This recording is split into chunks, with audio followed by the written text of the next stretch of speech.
마태복음 11장 1절로 끝절의 말씀까지 우리 합독하도록 하시겠습니다.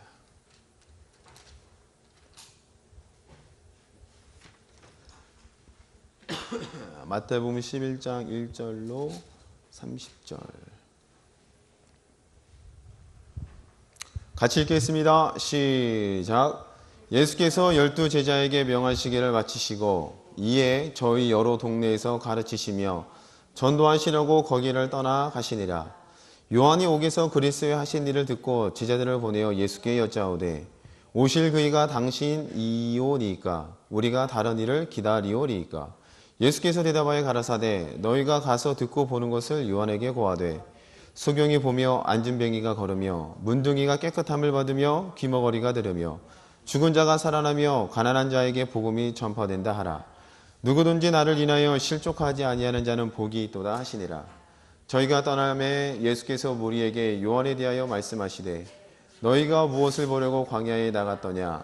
바람에 흔들리는 갈대냐? 그러면 너희가 무엇을 보려고 나갔더냐? 부드러운 옷 입은 사람이냐? 부드러운 옷 입을 자들은 왕궁에 있느니라. 그러면 너희가 어찌하여 나갔더냐? 선지자를 보려더냐? 옳다. 내가 너희에게 이르노니 선지자보다 나은 자니라. 기록된 바 보라. 내가 내 세자를 내 앞에 보내노니 저가 내 길을 내 앞에 예비하리라 하신 것이 이 사람에 대한 말씀이니라. 내가 진실로 너희에게 말하노니 여자가 낳은 자 중에 세례 요한보다 큰 이가 일어남이 없도다. 그러나 천국에서는 극히 작은 자라도 저보다 크니라. 세례 요한의 때부터 지금까지 천국은 침노를 당하나니 침노하는 자는 빼앗느니라. 모든 선지자와 율법에 예언한 것이 요한까지니 만일 너희가 즐겨 받을진대 오리라 한 엘리야가 곧 이 사람이니라. 귀 있는 자는 들을지어다. 이 세대를 무엇으로 비유할꼬? 비유컨대 아이들이 장터에 앉아 제 동물을 불러 가로되 우리가 너희를 향하여 피리를 불어도 너희가 춤추지 않고 우리가 애곡하여도 너희가 가슴을 치지 아니하였다 함과 같도다. 요한이 와서 먹지도 않고 마시지도 아니하매 저희가 말하기를 귀신이 들렸다 하더니 인자는 와서 먹고 마심에 말하기를 보라 먹기를 탐하고 포도주를 즐기는 사람이요 세리와 죄인의 친구로다 하니 지혜는 그 행한 일로 인하여 옳다함을 얻느니라. 예수께서 권능을 가장 많이 베푸신 고을들이 회개치 아니하므로 그때에 책망하시되 화가 있을진저 고라시나 화가 있을진저 벳세다야 너희에게서 행한 모든 권능을 두로와 시돈에서 행하였다면 저희가 벌써 베옷을 입고 제의한 자 회개하였으리라. 내가 너희에게 이르노니 심판날에 두로와 시돈이 너희보다 견디기 쉬우리라. 가버나움아 내가 하늘에까지 높아지겠느냐 음부에까지 낮아지리라. 내게서 행한 모든 권능을 소돔에서 행하였다면 그 성이 오늘날까지 있었으리라. 내가 너희에게 이르노니 심판날에 소돔 땅이 너보다 견디기 쉬우리라 하시니라. 그때 예수께서 대답하여 가라사대 천지의 주제이신 아버지여 이것을 지혜롭고 슬기 있는 자들에게는 숨기시고 어린아이들에게는 나타내심을 감사하나이다. 옳소이다. 이렇게 된 것이 아버지의 뜻이니이다. 내 아버지께서 모든 것을 내게 주셨으니 아버지 외에는 아들을 아는 자가 없고 아들과 또 아들의 소원대로 계시를 받은 자 외에는 아버지를 아는 자가 없느니라. 수고하고 무거운 짐진 자들아 다 내게로 오라. 내가 너희를 쉬게 하리라. 나는 마음이 온유하고 겸손하니 나의 멍에를 메고 내게 배우라. 그러면 너희 마음이 쉼을 얻으리니 이는 내 멍에는 쉽고 내 짐은 가벼움이라 하시니라. 아멘. 긴 말씀을 잘 읽으셨습니다. 옆에 분과 인사하겠습니다. 수고하셨습니다. 잘 읽으셨어요. 자, 오늘 설교의 제목을 다 같이 크게 읽어봅니다. 시작. 네, 계시를 받은 자입니다. 계시를 받은 자. 예수님께서도 이 계시를 받은 자에 대해서 오늘 마태복음 본문의 말씀에 놓으셨어요. 그 계시를 받은 자는 뭐라 그랬어요? 아버지와 다 잊어버리셨어요? 27절입니다. 내 아버지께서 모든 것을 내게 주셨으니 아버지 외에는 아들을 아는 자가 없고 아들과 또 아들의 소원대로 계시를 받은 자 외에 아버지를 아는 자가 없느니라. 아들과 또 아들의 소원대로 계시를 받은 자라고 되어 있어요. 그렇게 해서 계시를 받은 자라야만이 아버지를 알 수 있고 그 아버지를 알물 통하여서 이 땅 가운데에 계시를 받은 자로서의 삶을 살아갈 수 있다라고 주님께서 직접 이야기해 놓으셨어요. 자, 그러면은 이것은 맨 끝부분에 나오는데 그 전에 한 가지 비유를 드셨어요. 이 세대를 무엇에 비유할고 하면서 비유를 하는데 장터에 가서 노래 부르고 피리를 부는데 춤추자 애곡하자 그런데 너희는 춤도 추지 않고 애곡도 하지 않는다 라고 이야기를 해놨습니다. 그쵸? 그러면은 지금 이건 비유예요. 비유. 장터에서 아이들이 피리를 불어서 춤을 추자 했을 때에 춤을 춰야 마땅한데 춤도 추지 않고 아이고 아이고 하면서 애곡하는데 너희도 애곡에 동조하지도 않고 전혀 반응이 없다. 이게 바로 지금 이 세대다라고 해서 주님께서 말씀하셨다는 겁니다. 그럼 여기에는 뭔가 주님의 뜻이 담겨 있는 거죠. 자, 이 부분을 설명드릴 텐데 여러분들이 진짜로 계시를 받은 자라면은 계시를 받은 자답게 행동하시고 만약에 나는 그런 것 같지 않다. 그럼 여러분의 마음대로 사시면 되겠습니다. 아시겠죠? 반응이 없어요. 네. 계시를 받은 자라면 정말 좀 계시 받은 자답게 사세요. 아멘? 졸려요? 네. 새색 씨가 피곤하죠. 어제 결혼했는데 얼마나 힘들겠어요. 하루 종일 춤도 추고, 그쵸? Shut up, baby. 저 잘 봤어요. 꿈속에 나올까 기대했는데 꿈이 안 나오더라고. 자, 그럼 주님께서 이 세대는 피리를 불어도 반응하지 않고 애곡하는 해도 애곡하지 않는다.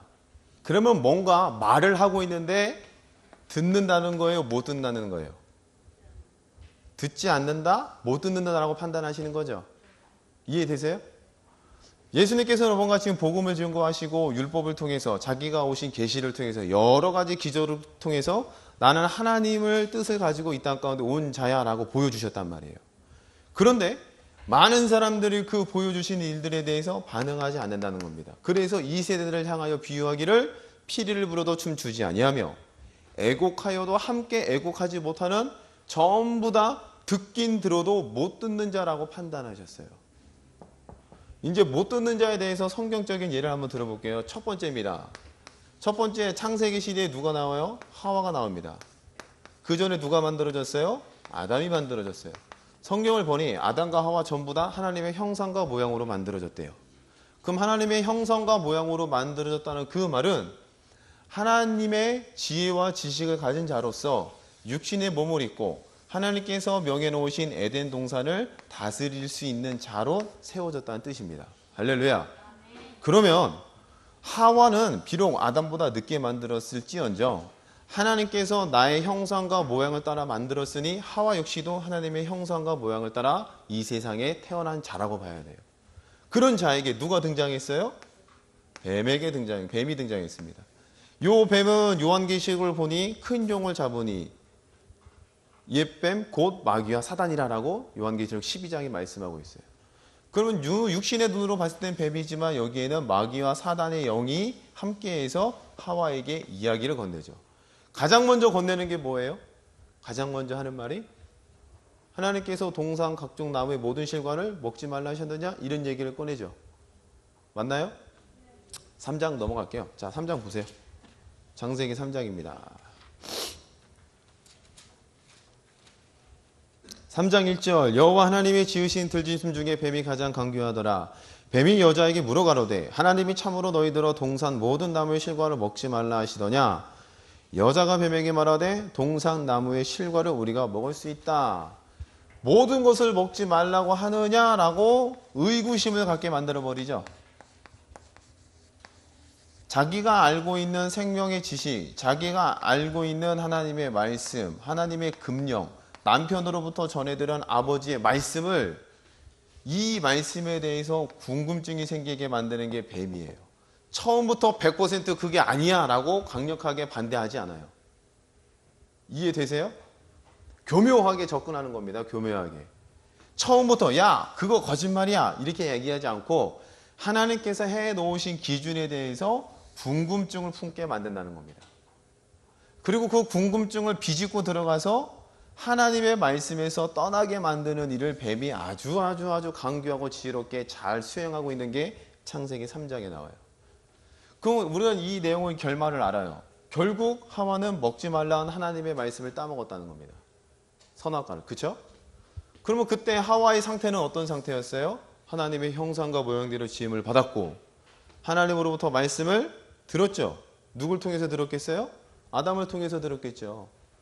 그러면 하와는 하나님의 말씀을 받은 자, 아는 자로서 서 있었는데 하나님의 말씀에 대해서 의구심을 불러일으키는 뱀을 만나니까 자기가 알고 있는 하나님의 말씀의 소리가 들린 거예요? 안 들린 거예요? 안 들린 거죠? 근데 분명 들었어요? 못 들었어요? 잘 이해하셔야 됩니다. 듣기는 들었으되 자기의 삶을 옮기는 행보를 보니까 없는 자, 못 듣는 자로 행동한다는 겁니다. 그럼 결국 하와는 들은 자예요? 못 들은 자예요? 못 들은 자라도 볼 수도 있겠죠. 영생의 세계 안에 있던 자였습니다. 아담과 함께 다스리라는 일을 하고 있던 사람이었어요.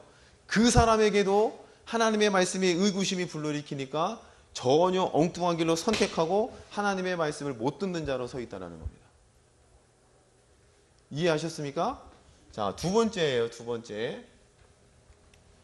이렇게 해서 아담과 하와가 타락해서 사망에 붙잡힌 바 된 상태에서 낳고 있는 자녀가 가인과 아벨이죠. 가인과 아벨에 대해서는 우리가 너무나도 잘 알아요. 둘 다 가인은 농사 짓는 자, 아벨은 양을 치는 자로서 하나님께 예배를 드렸어요. 이 예배는 아직 율법이 적용되지 않는 예배죠. 왜냐하면 모세 시대에 율법이 주어지니까. 그럼 하나님께서 이 예배를 받으심에 있어서 가인의 예배는 받고 아벨의 예배는 받지 않으셨습니다.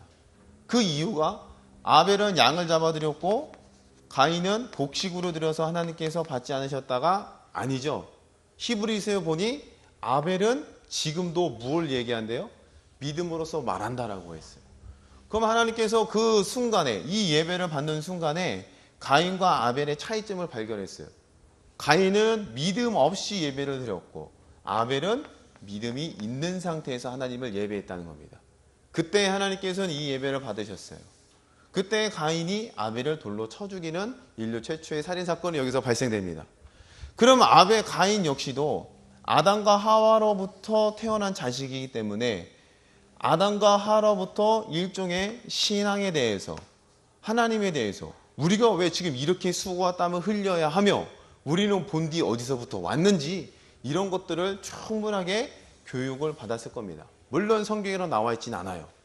이렇게 옆에다 끼고 마주 앉아서 가르쳤다 이런 내용은 전혀 없어요. 그런데 아담과 하와가 살았던 삶을 감람히 미뤄봤을 때는 충분히 이러한 내용들에 대해서 가르치고 이야기할 만한 배경이 있었다는 겁니다. 그러면 가인에게는 역시 하나님의 말씀, 생명의 세계에 대한 지식, 왜 오늘 우리가 이런 수고와 땀을 흘려야만 되는지의 그 원인들을 알아요? 몰라요? 알고 있다는 겁니다. 그리고 아담과 하와는 본질적으로 생명이 떠나간 자로 살았죠.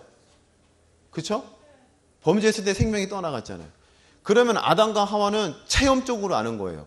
내가 하나님의 신과 함께하며 하나님의 형상으로 살다가 사망 가운데 떨어졌다는 것을 누구보다도 가장 잘 아는 자예요. 그리고 누구보다도 가장 크게 느낄 수 있는 자라는 겁니다. 그럼 그런 사람들의 입에서 뭐가 나왔겠어요? 야, 원래 우리 인생은 이런 거야. 원래 인생은 고달픈 거야. 이러다 살다 죽으면 끝이야. 이런 얘기가 나올 수가 없죠. 뭔 말인지 이해되세요? 우리야 지금 2000년대를 살고 있는 우리들은 야, 원래 인생이 이런 거야. 다 통용되잖아요. 그렇죠? 세상 나가서 그러면. 그렇고 그런 거지. 뭐 술 한 잔에 뭐 다 털어버리고 이러면서 살고 그런 게 인생이야 하면서 이야기할 수 있겠지만 이 아담과 하와는 그럴 수가 없다는 겁니다. 온몸으로 사망과 생명을 경험했기 때문에 그런 엉뚱한 소리가 나갈래야 나갈 수가 없다는 거예요. 그러므로 가인에게도 하나님의 말씀이 심겨졌고 깨달아졌고 들렸다는 거예요. 그런데 그가 어떤 반응을 보이고 있어요? 예배하면서도 믿음 없이 하나님께 예배드렸고 그리고 그 결과에 대해서 어떻게 또 반응했어요? 살인이라는, 물론 그 속에 있는 본영, 사망의 영이 살인의 일을 시켰겠지만 그 역시도 하나님의 말씀을 듣고 아는 자로서 사망을 선택했다는 겁니다. 그럼 가인도 역시 하나님의 말씀이 들린 자예요, 안 들린 자예요? 들었지만 안 들린 자, 귀가 막힌 자. 세 번째입니다. 이런 얘기하면 한도 끝도 없어요. 야곱에게는 두 아들이 있었죠. 누구예요? 누가 얘라고 했는데 야곱이 두 아들밖에 없었어요? 야곱엔 12아들이 있었잖아요. 이삭에게 두 아들이 있었죠. 누구예요? 누구요? 야곱과 에서. 에서가 첫째죠? 너무 쉬우니까 이제 답도 안 하세요. 다음부터는 히브리어와 헬라어로 물어보겠어요. 공부 좀 해오세요. 자, 에서와 야곱이 있는데 성경을 보니 에서가 원래 장자였어요. 그런데 하나님의 뜻은 이 둘이 태중에 있을 때에 이미 얘기해놨죠. 큰 자가 작은 자를 섬기게 하겠다라는 게 하나님의 뜻이셨어요. 그리고 에서와 야곱은 이삭이라는 아버지 밑에서 아브라함으로부터 받은 하나님의 생명의 말씀을 눈으로 똑똑히 목도하며 살았던 자가 에서와 야곱이라는 겁니다. 그러므로 그 집안 가운데는 생명의 세계의 문화, 말씀에 따른 문화가 형성되어 있겠죠. 그런데 야곱이란 자가 에서로부터 장자권을 가져가고 또한 마지막 죽기 전에 축복할 때에 엄마와 함께 짜고 들어가서 축복권을 받아내요. 축복을 받아버려요. 이 사건을 겪은 다음에 에서는 야곱을 죽이려고 하죠. 그리고 이삭 앞에서 어떻게 했어요? 방성 대곡을 했다라는 겁니다. 그러면은 에서 역시도 하나님의 말씀이라면 사실이고 그대로 된다. 우리 아버지, 할아버지 이야기를 들어보니 하나님의 말씀대로 반드시 되는 것들을 봤어라는 기억들을 갖고 있다는 겁니다. 그럼 이런 문화가 갖고 있던 자가 자꾸 장자권을 소홀히 여기고 부모님을 근신시키는 자꾸 이방 여자와 결혼을 하며, 그렇죠? 성경에 나와 있죠? 이방 여자랑 결혼하잖아요. 그럼 에서는 하나님의 말씀을 알고 집안에 흐르고 있는 하나님의 말씀의 뜻을 경험들을 한 자인데 그가 선택했던 것은 뭐예요? 육신의 배고픔을 면면하기 위한 육신적인 일로 치우쳤다는 뜻이 되겠죠. 그럼 에서 역시도 하나님의 말씀을 경험으로, 들음으로, 봄으로 아는 자였다는 겁니다. 근데 뭘 선택했어요? 하나님의 말씀이 아닌 자기들의 생각, 본인의 판단을 따라갔다는 거죠. 이거 말고도 굉장히 많은데 이 셋의 공통점은 뭐예요? 말씀을 듣고 있지만, 들었지만 말씀이 안 들리는 자라는 겁니다. 이해되셨어요? 분명히 말씀을 다 들리고 다 아는 자인데 들리지가 않는 거예요. 피리를 부르도 춤을 못 추는 자고요. 애곡해도 함께 애통하지 못하는 자가 됐다는 겁니다. 영적으로 아주 깜깜한 자가 됐다는 거예요. 그러니 그 앞길에 뭐가 있겠습니까? 복이 있겠어요? 저주가 있겠어요? 그냥 뻔할 뻔짜라는 겁니다. 근데 성경에는 또 이와 정반대되는 얘기들이 또 있죠. 첫 번째로 우리가 잘 아는 사람, 다윗이라는 사람이 있어요. 다윗. 하나님께서 다윗을 세우실 때에 기름 부어 세웠다고 성경은 기록합니다. 그리고 기름 부어 세운 이후에 다윗은 이 전과 후가 뚜렷한 차이를 보여요. 이후에는 블레셋 골리앗과 싸워도 이길 만큼의 담대한 믿음의 소유자였어요. 그리고 그 이후에는 자기를 죽어라고 막 죽이려고 쫓아다니는 이 사울왕을 13년 정도 광야에서 도피 생활을 하게 되는데, 이 도피 생활을 하게 될 때에 사울을 2번이나 죽을 기회가 있었어요. 이게 사무엘상 24장, 26장에 나옵니다. 한 번은 동굴에서, 한 번은 십광야라는 들판에서 한 번 사건이 있었어요.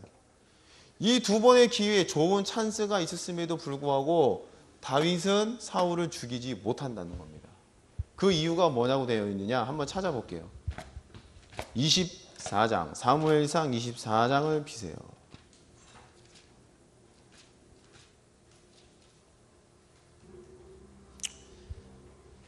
사무엘상 24장 5절부터 보겠습니다. 그러한 후에 사울의 옷자락 뱀을 인하여 다윗의 마음에 찔려 6절을 같이 읽습니다. 시작. 자기 사람들에게 이르되 내가 손을 들어 여호와의 기름 부음을 받은 내 주를 치는 것은 여호와의 금하시는 것이니 그는 여호와의 기름 부음을 받은 자가 됨이니라. 아멘. 지금 자기 사람들 주변에 있는 수하들에게 이야기하는데 뭐라고 얘기합니까? 내 줄을 치는 것은 여호와께서 금하시는 것이다. 그는 여호와의 기름을 부음 받은 자다. 분명히 내가 원수를 갚을 수가 있어요. 내가 때려잡을 수 있는 좋은 찬스입니다. 그런데 손을 대지 않아요. 그리고 13년이라는 광야의 그 모진 고통의 기간을 선택했다는 거예요. 이유가 뭐예요? 이유는 단 한 가지예요. 네가 불쌍해서가 아니라 누굴 봤다는 거예요? 그렇죠. 하나님을 봤다는 거예요.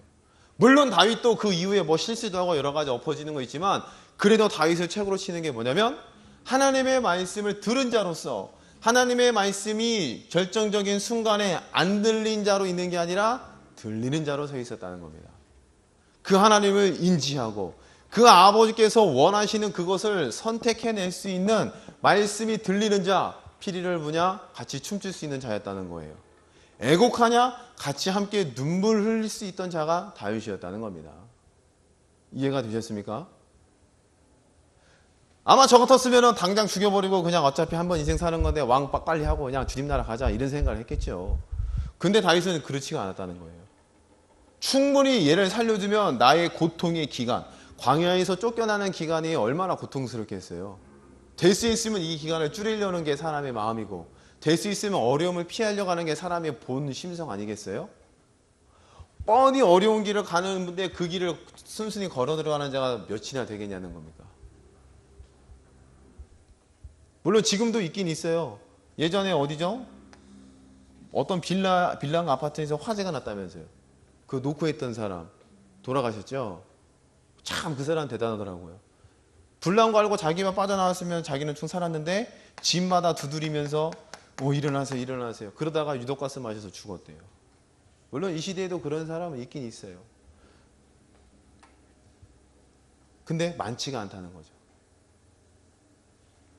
다윗은 자기가 뻔한 광야의 고통의 기간이 불보듯 뻔했다는 거예요. 그런데 죽이지 않았다는 겁니다. 칼을 거두고 창을 거두고. 왜? 하나님께서 그를 처리하실 테고 하나님께서 그를 세우셨으니 세우신 이도 하나님이시면 거둔 이시도 하나님이시겠지. 주신 이도 하나님이시면 가져가는 것도 하나님이시겠지. 이런 고백과 믿음을 가지고 기름 부은 자를 함부로 손대지 않았다는 겁니다. 다윗은 말씀을 듣고 또한 그 말씀이 들리는 자로 그 현장에 서 있었다는 거예요. 이해가 되세요? 아멘? 아멘 소리가 갈수록 작아집니까? 이제 여러분 이제 점점 결론이 두려워지시죠?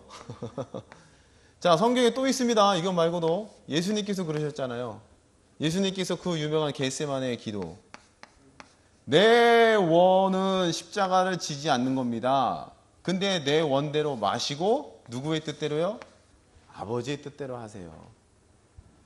본인은 십자가를 지기 싫어하셨어요. 왜? 고통이 너무 심하고 그 육신의 고통도 있겠지만 하나님으로부터 죄의 저주의 대상이 된다는 거, 인류의 죄를 짊어져서 그게 너무나도 힘들고 고통다는 걸 알기 때문에 피하고 싶었습니다. 그런데 자기를 꺾고 하나님의 말씀을 선택할 수 있는 아버지의 말씀이 들리는 자로 서 있었다는 겁니다. 신약성경 베드로도 그렇죠. 베드로는 성령 받은 후에 고넬료 집안을 찾아갑니다. 고넬료 집안에 찾아갈 때 베드로의 마음에 걸림돌이 있었어요. 이방인에는 가기 싫다.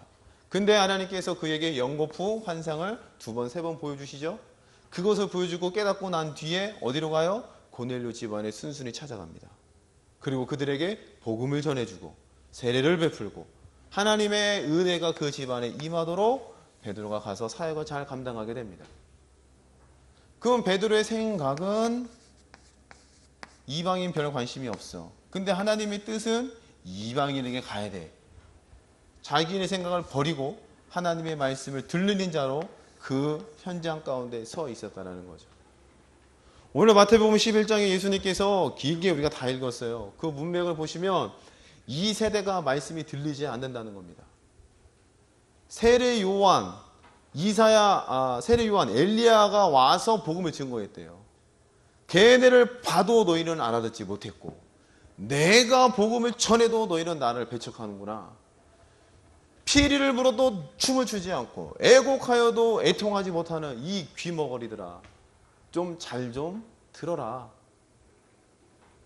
근데 그 다음 절에 예수님께서 뭐라고 말씀해 놓느냐?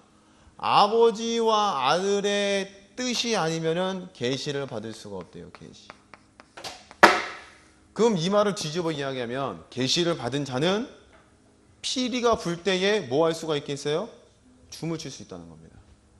계시를 받은 자는 애통이 울려질 때에 같이 애곡할 수 있다는 거예요. 그러면 이 계시라는 게 사도 바울도 계시의 말씀에 놨잖아요.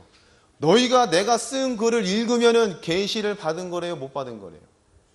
그게 성경에 나오죠. 어디 나와요? 너무 또 쉬워서 답을 안 하시죠. 이제 헬라어로 물어봐야 되겠어요. 에베소서를 보세요.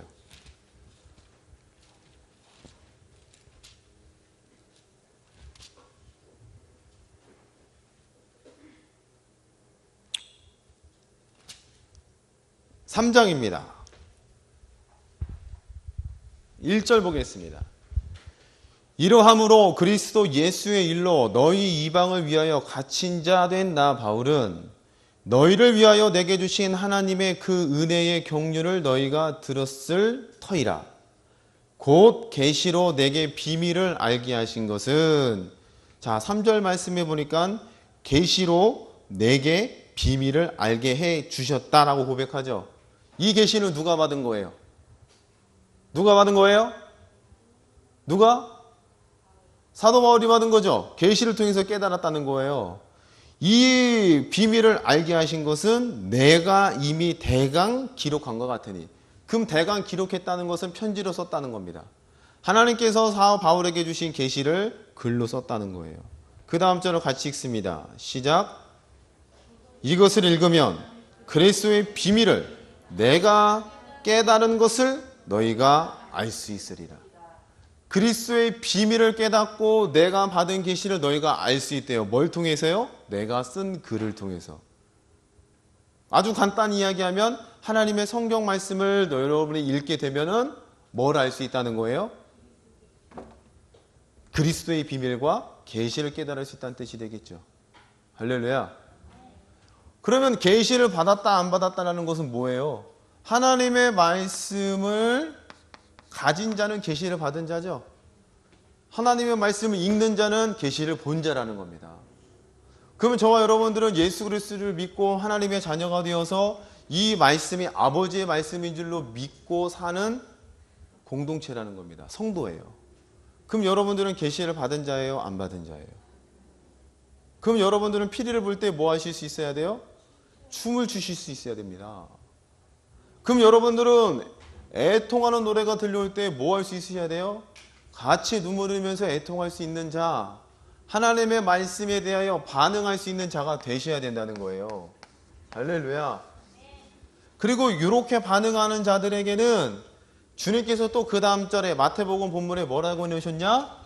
멍에를 진대요. 멍에. 근데 그 멍에는 무겁대요? 쉽대요? 쉬운 멍에를 가지고 노래도 부르고 눈물 흘릴 수 있는 자로 만들어 주셨다는 거예요. 아멘. 이해가 되세요? 여러분은 계시를 받은 자입니다. 계시를 받은 자로서의 삶을 좀 살아내시기를 주님의 이름으로 축복합니다. 주의 말씀이 사랑하라 했으면 사랑 쪽으로 가야 돼요. 맞죠? 광야 13년의 생활이 뻔히 고통스러운 것을 알면서도 다윗이 그 길을 선택할 수 있었던 것. 내가 이것을 하면은 내 삶 가운데 어려움이 닥쳐온다는 것은 불보듯 뻔해요.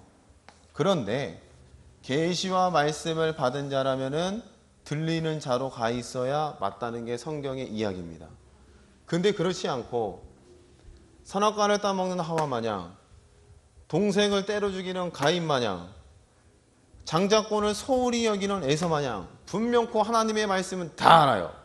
말씀을 이거 하면 저것도 알고 이것도 알고 저것도 알고 다 합니다. 그런데 막상 그 말씀을 가지고 노래 부르는 자리, 춤을 출 수 있는 자리에 가면은 안 들리는 것처럼 귀 닫고 입 닫고 눈 닫고 예전에 개그 콘서트 이렇게 나오더라고요. 우차사에. 오빠 눈 닫고 귀 닫고 아무 말도 하지 마. 하나님의 말씀에 춤추고 노래할 때에 반응할 때에 생생하게 살아 움직일 때에 귀를 닫고 눈을 닫고 입을 닫고 내 생각대로 간다면 예수님께서 말씀하신 그 마지막 때에 말씀하신 그 자와 우리랑 도대체 무슨 차이가 있겠습니까? 깨달아지십니까? 아멘. 주님께서 노래 부르할 때 같이 노래 부르시고요.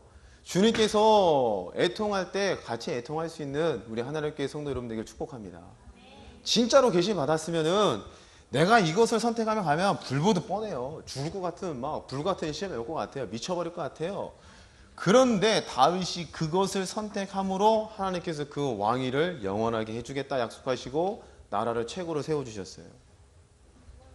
내 마음과 뜻과 생각대로 반응하는 대로 가버리면 결국 여러분들은 말씀을 듣고 있지만 듣지 않는 자가 되고 계시를 받은 자이지만 계시가 없는 자라는 겁니다. 그럼 여러분들은 굉장히 고달픈 삶을 살기 시작할 거예요. 앞으로 무슨 말씀인지 이해되세요? 하나님의 자녀가 아니면 이렇게 반응해서도 잘 되면 여러분들은 하나님의 자녀가 아니라는 거예요. 하나님의 자녀가 맞아요. 근데 의도적으로 안 들릴 쪽으로 계속 내가 선택한 쪽으로 가버려요. 그러면 하나님의 자녀가 맞다면 잘 돼야 돼요? 안 돼야 돼요? 안 되는 게 복이에요. 왜? 안 되는 그걸 가지고 내 삶과 내 말씀이 흔들리는 틈을 통해서 비집고 들어와서 나를 살리기 때문에. 할렐루야. 쉬운 길로 가실래요? 어려운 길로 가실래요? 여러분들이 판단하십시오. 계시를 받은 자셨습니까? 피리가 부를 때 춤추시기를 축복합니다. 계시를 받으셨습니까? 애통할 때 같이 눈물 흘릴 수 있는 여러분들에게 축복합니다. 본문 말씀을 읽고 마치겠습니다. 마태복음 11장입니다.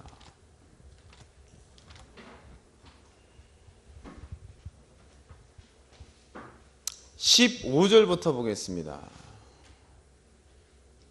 15절부터 17절까지 읽겠습니다. 시작. 귀 있는 자는 들을지어다. 이 세대를 무엇으로 비유할꼬? 비유컨대 아이들이 장터에 앉아 제 동물을 불러 가로되 우리가 너희를 향하여 피리를 불어도 너희가 춤추지 않고 우리가 애곡하여도 너희가 가슴을 치지 아니하였다 함과 같도다. 요한이 와서 먹지도 않고 마시지도 아니하며 저희가 말하기를 귀신이 들렸다 하더니. 여러분 이 말씀을 잘 기억하셔서 계시를 받은 자로 한 주간 동안의 삶을 주님께서 부르시는 그날까지의 삶을 꼭 믿음 가운데 살아내시기를 축복합니다. 기도하겠습니다.